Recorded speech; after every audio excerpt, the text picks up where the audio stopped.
हुकूमत ने अवाम पर फिर पेट्रोल बम गिरा दिया। पेट्रोल की कीमत में 9 रुपए 99 पैसे इजाफा, नई कीमत 275 रुपए 60 पैसे हो गई। डीजल की कीमत में 6 रुपए 18 पैसे इजाफा, फी लीटर डीजल की नई कीमत 283 रुपए 63 पैसे मुकर्रर। मिट्टी के तेल की कीमत में 1 रुपए 83 पैसे इजाफा कर दिया गया। कीमतों में इजाफे का नोटिफिकेशन जारी। पाकिस्तान और तहरीक इंसाफ एक साथ नहीं चल सकती, मैं बिल्कुल आपको क्लियर कर। तो हुकूमत ने यह फैसला किया है, इन तमाम चीजों को देखते हुए, सबूतों को देखते हुए वफाकी हुकूमत पीटीआई को बैन करने के लिए केस मूव करेगी। तहरीक इंसाफ पे पाबंदी लगाने जा रहे हैं। आईने पाकिस्तान के तहत आर्टिकल 17 है जो पॉलिटिकल पार्टीज को बैन करने के हवाले से इख्तियार देता है वफाकी हुकूमत को, और ये सुप्रीम कोर्ट में मामला भेजा जाएगा। हुकूमत का तहरीक इंसाफ पर पाबंदी लगाने का फैसला। बानी पीटीआई आरिफ अलवी और कासिम सूरी के खिलाफ आर्टिकल 6 की कार्रवाई होगी। पासपोर्ट और शनाख्ती कार्ड भी ब्लॉक करना पड़े तो करेंगे। काबीना की मंजूरी के बाद रेफरेंस सुप्रीम कोर्ट भेजेंगे। वजीर इत्तलात अताउल्लाह तारड़ की प्रेस कॉन्फ्रेंस, कहा मुल्क से खिलवाड़ बहुत हो गया, अब नो मोर। पाकिस्तान और तहरीक इंसाफ एक साथ नहीं चल सकते। 2014 के धरनों से आज तक एक मखसूस माइंडसेट को परवान चढ़ाया जा रहा है। दानिशमंदी को हमारी कमजोरी समझकर गाली देने का कल्चर फैलाया गया। 9 मई को आपने मुल्की मुफाद पर हमला किया। एक तरफ आप दहशतगर्दों को ला रहे थे, दूसरी जानिब आप जीएचक्यू और कोर कमांडर हाउस पर हमला आवर थे। आज की प्रेस कॉन्फ्रेंस के बाद शोर उठाया गया। अपोजिशन आर्टिकल पढ़ लेती तो इतना शोर करने की जरूरत ना पड़ती। वजीर आजम के मुशीर राना सनाउल्लाह ने कहा, हुकूमत विफाकी काबीना की मंजूरी से डिक्लेरेशन जारी करेगी। हुकूमत ने डिक्लेरेशन देना है, पाबंदी नहीं लगाई। डिक्लेरेशन पर फैसला अदालत करेगी। पीटीआई पाकिस्तान की खुद मुख्तारी के खिलाफ काम कर रही है। क्या मुशर्रफ को आइन में तरमीम का इख्तियार देने का फैसला दुरुस्त था? जो पार्टी मुल्क की सालमियत के खिलाफ बात करे उस पर कोई धब्बा नहीं। हम आज भी मुज़ाकरात के लिए तैयार हैं। तहरीक इंसाफ अपने दौर में अपोजिशन को खत्म करना चाहती थी। पीटीआई से जो हो सकता है करे, हमसे जो होगा करेंगे। तमाम 45 के जीते हुए कैंडिडेट से अपनी तवज्जो हटाने के लिए, वो 180 सीटें जो हम जीत चुके थे उससे तवज्जो हटाने के लिए, अपनी नाअहली को छुपाने के लिए ऐसे इक़दामात कर रही हैं। सुप्रीम कोर्ट ने पाकिस्तान तहरीक इंसाफ को एक पॉलिटिकल पार्टी डिक्लेयर किया हुआ है। पाकिस्तान के 3 करोड़ अवाम ने पाकिस्तान तहरीक इंसाफ को और वजीर आजम इमरान खान साहब को वोट दिया। हुकूमत महंगाई से तवज्जो हटाने के लिए ऐसे फैसले कर रही है। हुकूमत के पास पीटीआई पर पाबंदी लगाने का इख्तियार नहीं। चेयरमैन तहरीक इंसाफ बैरिस्टर गोहर ने कहा, हुकूमती ऐलान सुप्रीम कोर्ट के फैसले की खुली खिलाफ वर्जी है। सुप्रीम कोर्ट के मुताबिक मखसूस नशस्तें पीटीआई का हक। हुकूमती ऐलान से वाज़ेह है पीडीएम बल्ले का निशान लेने की साजिश का हिस्सा थी। अपोजिशन लीडर उमर अजूब ने कहा, सुप्रीम कोर्ट ने पीटीआई को सियासी पार्टी तस्लीम किया।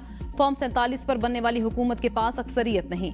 पीपल्स पार्टी और एमक्यूएम वाजे करें वो हुकूमत के फैसले के साथ हैं या नहीं। वफाकी वजीर ने अपनी ख्वाहिश के मुताबिक प्रेस कॉन्फ्रेंस की। नवाज शरीफ, शहबाज शरीफ और मरियम नवाज 3 दिन से मनसूबाबंदी कर रहे थे। शिबली फराज ने कहा, पाकिस्तान तहरीक इंसाफ मुल्क की मकबूल तरीन जमात। ये लोग हमेशा फिक्स मैच खेलने के आदी थे। शिकस्त खुर्दा जमात ने अपनी हार तस्लीम कर ली। तहरीक इंसाफ पर पाबंदी लगाना कोई बच्चों का खेल नहीं। अताउल्लाह तारड़ ने जो बातें की उन्हें जेब नहीं देती।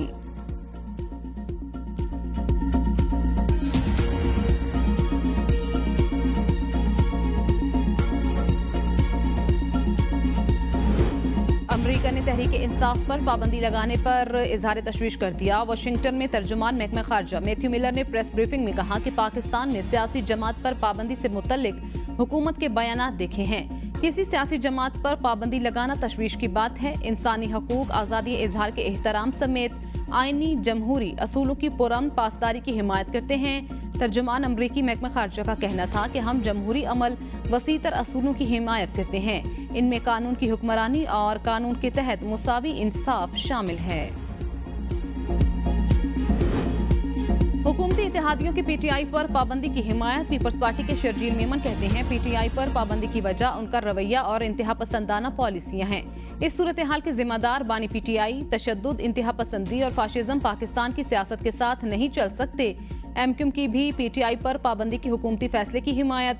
मुल्क की मौजूदा सियासी सूरत हाल पर एमक्यूएम पाकिस्तान का तशवीश का इजहार। बयान में कहा, पीटीआई ने गैर जमहूरी, गैर जिम्मेदाराना और रियासत मुखालिफ पॉलिसियों को अपनी सियासत का हिस्सा बनाया। पीटीआई रियासत मुखालिफ सरगर्मियों में भी मुलविस रही।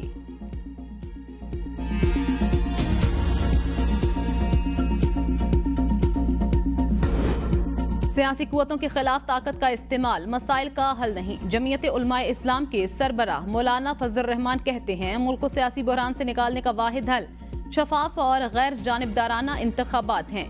पीटीआई पर पाबंदी के हुकूमती फैसले से सियासी इंतशार मजीद बढ़ेगा।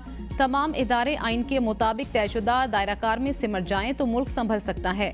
बेहतर है ताकतवर हल्के जितना जल्द इस हकीकत को समझ जाएं, मुल्क और खुद उनके लिए इतना बेहतर होगा।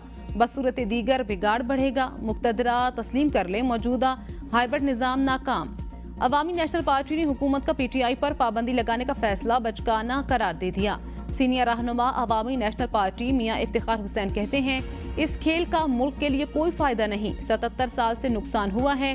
पार्टी पर पाबंदी लगाना मसले का हल नहीं, ये इंतकामी जज्बा है। ये आज पाबंदी लगा रहे हैं, कल इन पर पाबंदी लगेगी तो क्या करेंगे? पाबंदी से पार्टी खत्म नहीं होती, लोगों की मोहब्बत बढ़ जाती है। सियासी पार्टियों को खुला मैदान दिया जाए, शफाफ और मुदाखलत से पाक इलेक्शन हो।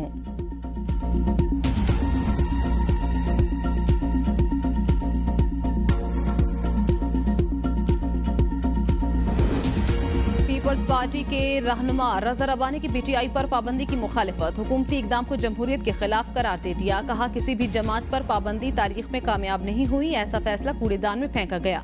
खुर्शीद शाह कहते हैं, पीटीआई पर पाबंदी के फैसले पहले हमसे मुशावरत नहीं की गई। किन बुनियादों पर पाबंदी लगाने का फैसला किया गया है हमें नहीं पता। बानी पीटीआई और साबिक सदर आरिफ अलवी आर्टिकल 6 के जुमरे में आते हैं या नहीं, फैसला अदालत करेगी। आर्टिकल